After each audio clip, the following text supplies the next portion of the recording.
what my hands are doing. Okay.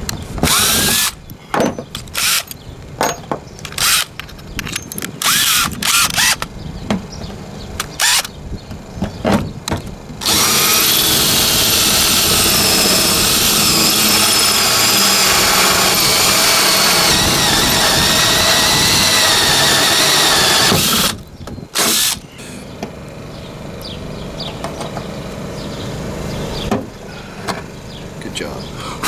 Okay, let's do the other one.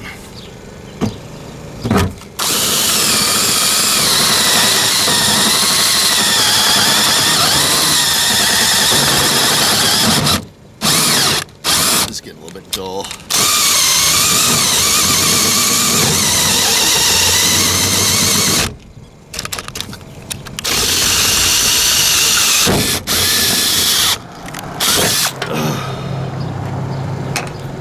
Ouch, ouch, ouch.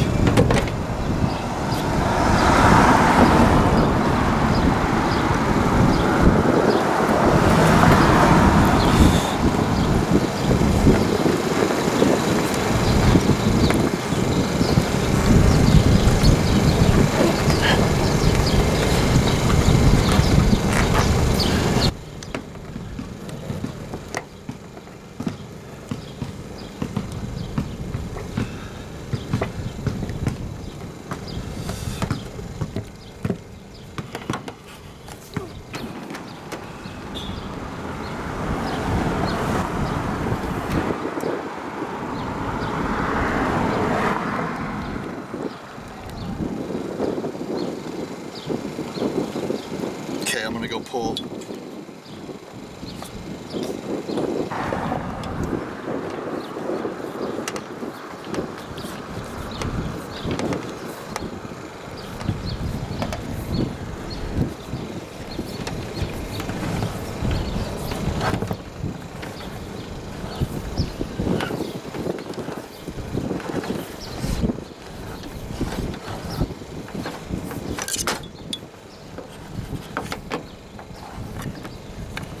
All right.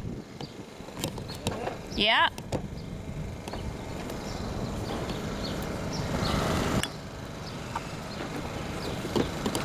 So we'll do the butyl tape, and then I'm gonna put 4 set screws in. I don't know, maybe there's a different way that the manufacturer does it. And then I'll come over top of this with a little bit of butyl tape and tighten these up, or not butyl tape, but butyl tape on the perimeter underneath as a gasket.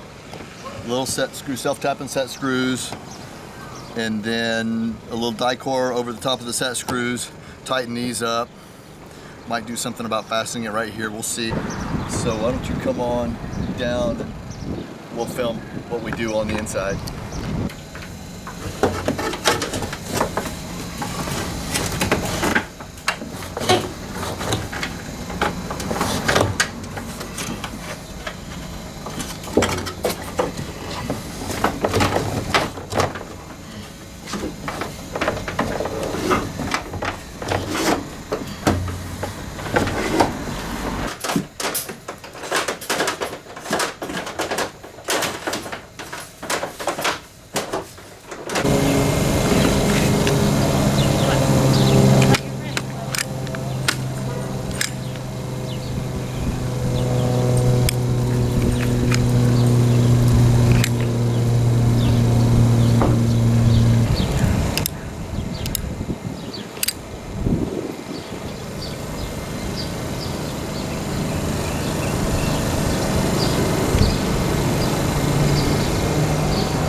We're on day 2 of CC's build, and since we're down in Anaheim and Sarah is from close to this area, she had some family show up, so I just wanted you to meet them.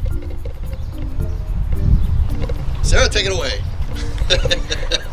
This is my uncle Don, and that's my father Gail over there, and we're Don and Gail, I'm gonna come around and see if the sun's better this way. They decided to take a couple-hour drive up here to visit us while we were working here in Anaheim. Bought us lunch. They bought us lunch. We showed off what we were doing, showed off your rig. Let them learn a little bit more about the lifestyle, because all they got to see was my rig, which was a pre-built RV van, so it didn't come with all the bells and whistles that you can add yourself when you're building out something on your own. So just kind of good time, quick visit. I've actually been raised by humans, contrary to popular belief. Well, all right. Nice meeting you guys. Thanks for coming. Hey, Jamie. As a part of the kit is electrical installation, she's going to be having shore power added. We call it shore power, even though you're not in a boat sailing around. This is going to go on the outside of her vehicle. When she plugs in, it'll go through the inverter that we bought. It's not good.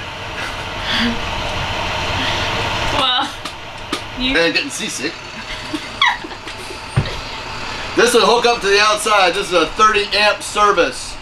We need to make sure that we get 30 amp adapters for it. We'll come around and I'll show you where we're going to drill it, but we're going to put it here. I'm going to run lines along the bottom here and then into the inverter where the inverter is going to go, and then we're going to run outlets with shore power. It goes through the inverter, passes through the battery system, so when it's plugged in, the 110 passes through straight to the outlets and charges the batteries at the same time. It's a smart little device, but it won't work without this, and so this is what we're doing right now. This shore power mount is in the kit in the link below. It calls for a 2 7/8 inch hole, but I'm going to tell you right now that that's, in my opinion, too big of a hole, having done this. So in this case, I'm going to use a 2 1/4 inch hole, just big enough to fit a cavity for the back of it and give ourselves a lot of meat to catch these 4 screws that we're going to be putting in. That's enough yapping. Let's do it. The most important thing when you're installing shore power on the outside of a vehicle is make sure you don't get hit by a car first. So look both ways if you're doing it out in the street like us. The second most important thing is picking the right location and making sure you're not going to put a hole in something that you didn't mean to. In this case, we've got gas fill right here. And just for the aesthetic reasons, I'm going to keep it a little bit away from the gas fill. And I'm going to put it in line with it. So I'm going to go like right here. I know from looking on the inside that this is a good spot on the inside too. So I'm going to put it right here. It's nice and low. It's not up high, kind of sticking out weird. It's nice and low. So I'm just going to mark it right there in the paint. Mark it. And now let's do it.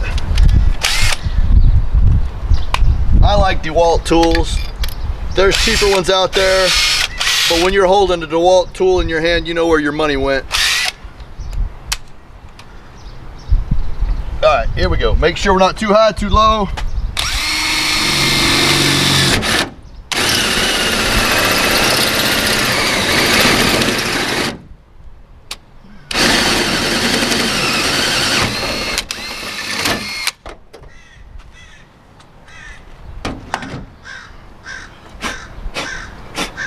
How's that feel? I like it. Gail, if you're watching, you called it. 2 1/4. So I'm a 2 1/4 man from here on in. There's some screws that came with this kit. And I'm gonna see if I want to drive those screws in and mount this, or if I want to pull the cord out and do all my wiring out here and then mount it. Probably the latter. Probably the latter. It's one thing to talk about what I'm going to do, and it's entirely another to show you. If you haven't done this before and you'd like to see the steps, you've come to the right place, because I'm going to show you those very steps right now. If you look at the back of this, there's green, white, and black. Green is ground the world around. That's how we're going to ground it, by running the green into this. White is not black. Black is power. So black is power, black represents death if it's a home or an RV. If it's a automobile, you've got black and red is power and black is negative. So let's wire this thing up.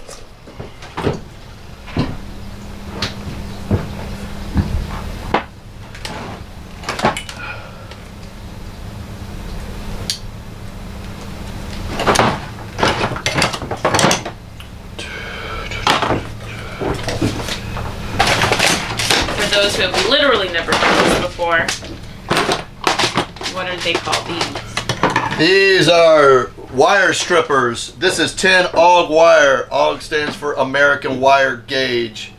If you look on the strippers, it'll say 10 right there to denote that is the location with which to strip 10 AUG from. That's what that is. Now I'm going to put ferrules on this. For some of you, this might be the first time you've ever seen such a thing. Many people will just take the raw wire and shove it inside this, tighten the screw, and call it a day. But that's not what we're going to do on CC's job. We're going to take it a step further, and I'm going to show you how. We take these 10 AUG ferrules and we put them over like so. Take our ferrule crimpers. I'll put a link in the notes for the ferrule crimpers. And now you got yourself a nice professional crimp on the end of that there. That's how we do around here.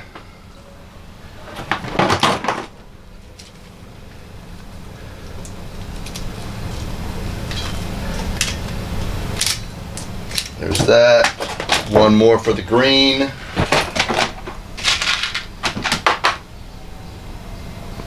Dun, dun, dun.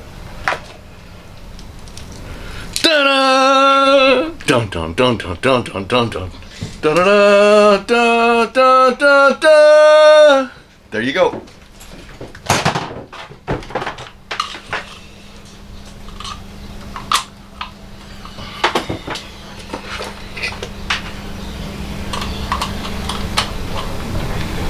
This I can shove through. These I'm gonna have to shove through. So I'm gonna cut this.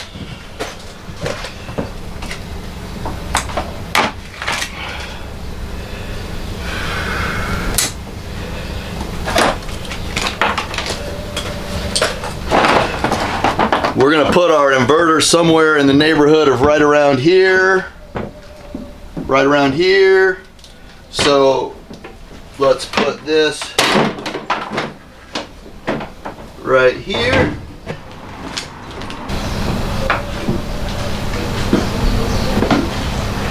I've got screws here, and when I back these screws off, it creates a space inside this socket. And I know, even though my choices are only white and black, I know that black is red in this case, because that's power. If it was AC, it would be power. So I'm gonna put that in there. How much do I need to get in there?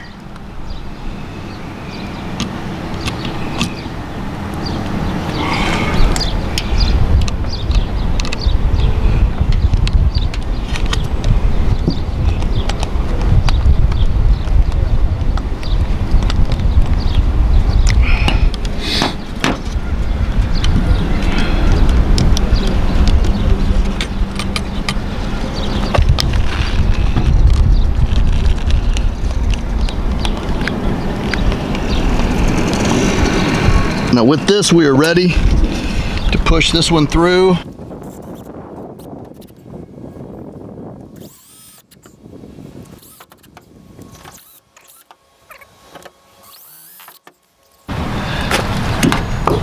There we go. Take a look at it from the back, here. I'm happy with it. What do you think?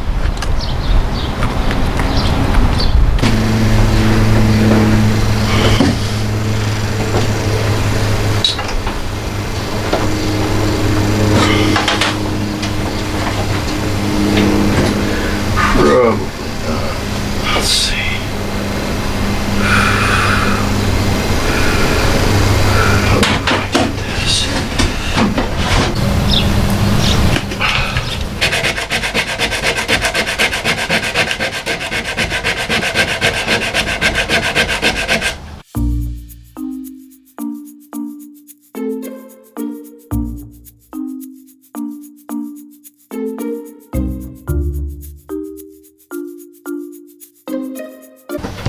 with our shore power inside the vehicle.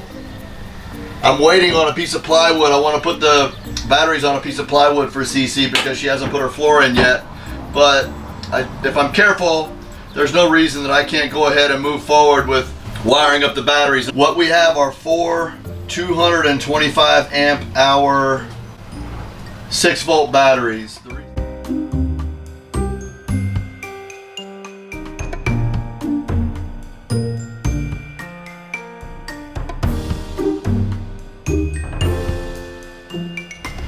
So we went with the 6 volts.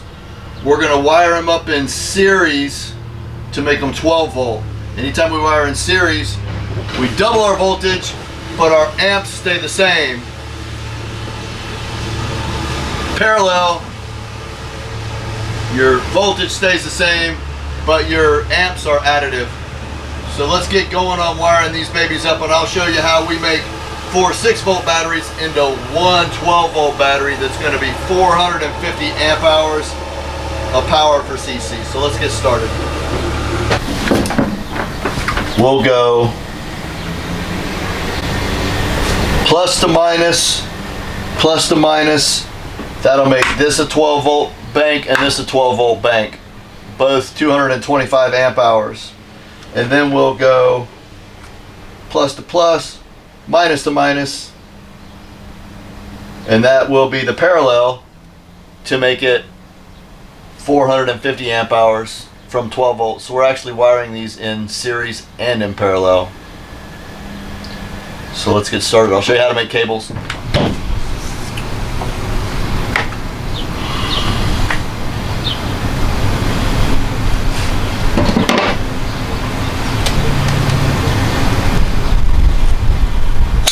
I'm measuring right to the bolts and cutting it so it's short.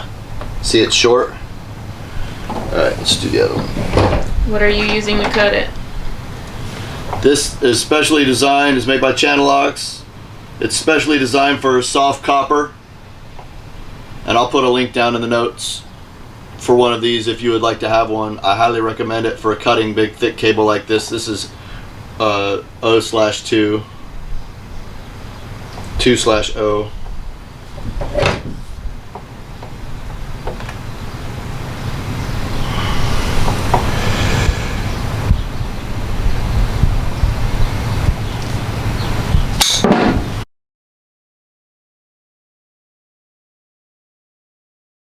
You want to explain why you use black on all but one?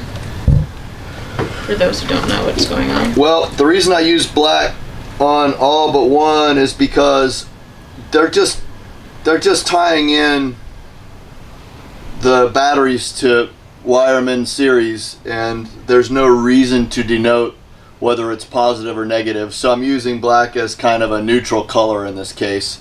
And then I went to red when I'm actually going to make this a positive cable, and this will be a negative cable.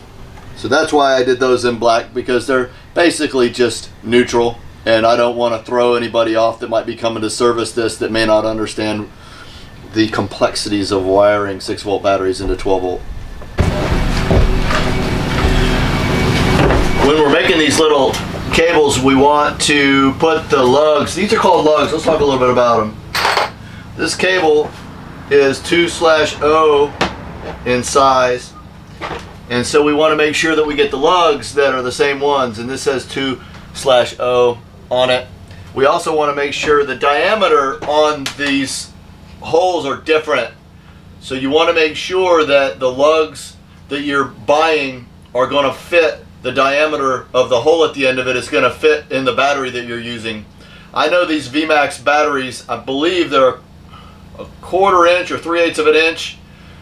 And this will work just fine. But that's something you want to make sure that you figure out before you order it, because if you don't order the right lugs and that hole's small and you want to get the job done, you're anxious and you don't want to wait for the right ones to come in and return, you're going to be drilling these out, and it's just a finger cutter to try to drill these out. You can use Channelocks and stuff, but make sure you get the right diameter on these. Let's show you how to make a cable.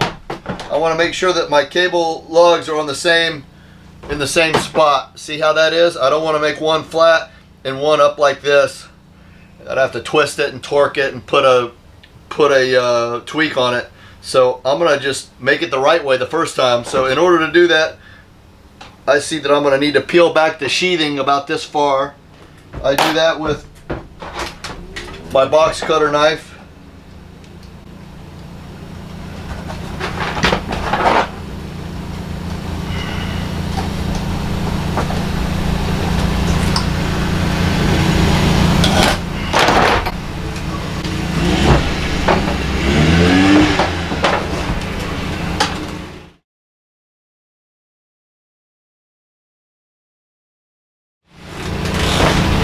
Copper shield, paste it up. This paste helps create a strong connection. It takes the place of using solder and soldering these things on. Just this copper paste here. Apply liberally, slide your lug on. If you need to, put your shrink wrap tubing on first. I don't need to, so I'm not.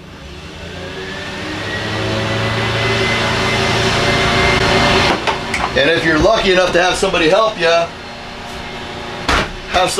because it really works out nice to crimp these on. Now this crimper is a hydraulic crimper that someone sent in from my wish list, and I really appreciate that. They don't want to be mentioned. Thank you. This is a great crimper. It uses these dies, and I just go, these are 70s. I just go, you put the right die in, it's like a piece that slides in. And then we just close it. Right here's the release. So I'll show you. We open them up, put this in. Here you go. Make sure that's slid all the way on. If you don't open these jaws up all the way, it works better. It kind of gets stuck all the way open. So I just do little half bites of it every time. And you'll see those dies will eventually come together. That's when you know you're good. Twist it. Do we keep our lugs in the right position?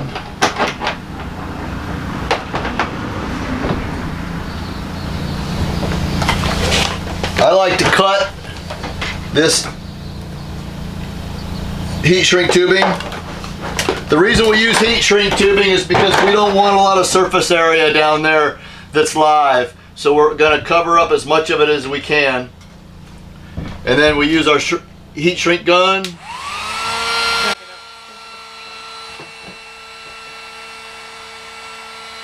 high on that, would you? Yeah. That's high? Yeah.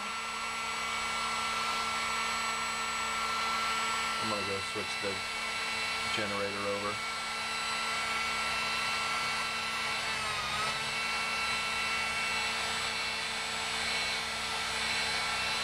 And there you go. There's your professional cable for your batteries. I'm going to go turn the generator on high. It's on eco mode.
Okay, so what are we doing now? Put those on, and we're going to test the batteries for voltage.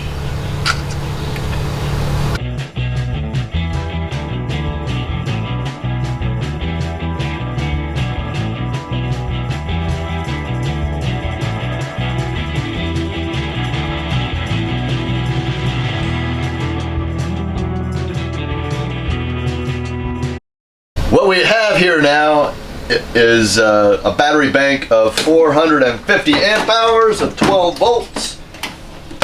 And what I will do is set the solar panels up to charge it in such a way as we go across the batteries in our charge. So I'll hit one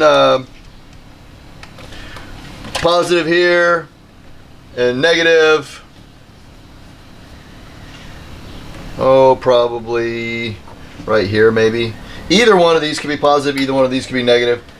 So I'll go positive here, negative here, and then maybe when I'm taking juice out of this thing, I'll do positive here, negative here. It really doesn't matter because there's cables, but that's how we're gonna do it. Let's test it and see what our power is.